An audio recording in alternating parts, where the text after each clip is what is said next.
We are at Kenya Renal Association meeting in Mombasa, and we have the great privilege of meeting Professor Abdullah.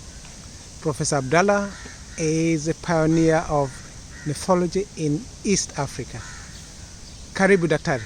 Asante sana.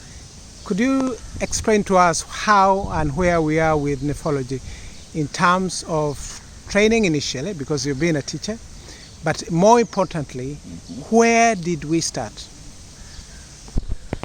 I got interested in kidney medicine in my young days when I just graduated as a medical doctor. I saw the impact of kidney problems, and so I got keen to join, but there was nobody else who was interested. So after I had done my postgraduate training, I sought for a scholarship, which I got. Went to Canada, trained, and when I came back in 1977, I was the only nephrologist at that time for the whole of East and Central Africa. It was a lonely world. But I struggled on, and I felt the need to have help of other, both doctors and nurses at that time. And at the back of my mind, I kept telling myself all the time, I'm able to save everybody else in my country except myself. So I guess out of selfish reasons, I needed to train others. So I assembled a couple of students who were at that time doing postgraduate training. I just tried and located the brilliant ones, and I invited them if they could come and join me. So we started a mentorship program at that time. Meanwhile, I worked very hard with the government to see whether we could establish a center at the Kenyatta National Hospital, which is our national referral hospital. A little bit of resistance initially, but I was lucky that the principal secretary of health at that time was from the coast, and he was fond of me. So he said he will help me, and he did. And we were able to secure grant from the German government at that time to build the kidney center, which is what we did, where the Kenyatta National Hospital Kidney Center is today was started with that fund. And since then, we started recruiting people, initially trained them here and then sent them abroad.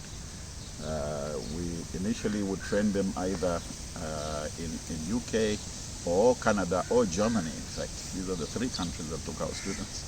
And by the time they came back to our center, and I was there all the time, holding their hands and bringing them along. And I think slowly the numbers built. By the time I left, which was in 1979, we already had 7 kidney specialists at that time and 6 well-trained renal nurses at that time. And we have never looked back. We have trained more Kenyans. I saw the need to try and recruit the other East African countries. So my first stop was in Uganda, and I worked very hard to go there and recruit the leadership to bring in students. So what we would do actually is to bring at least 1 doctor and 2 nurses, and they would do a preceptor training in Nairobi with me and then go back. And then I did the same with Tanzania as well. And we would do an orientation training and then send them back and hope that when they go home, they will now pick it up and take it further, which they have done.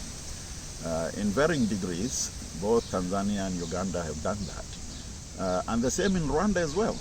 I had 2 students who came from Rwanda, and I was very happy because after they trained here, they went back.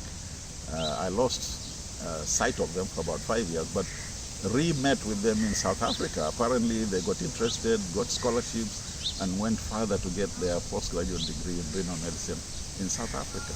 So I think the programs have now grown big.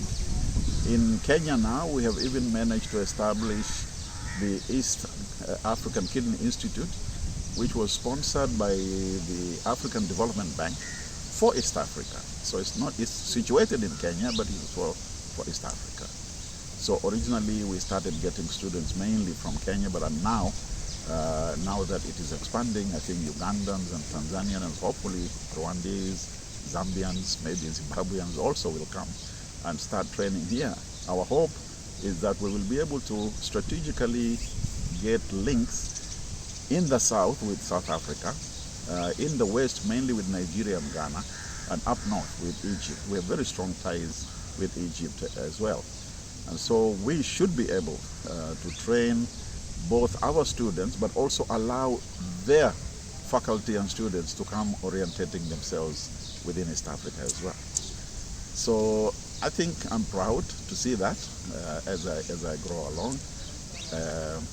I guess any one of the nephrologists that you will see in this conference will probably tell you that they went through my hands, and I feel very proud of that.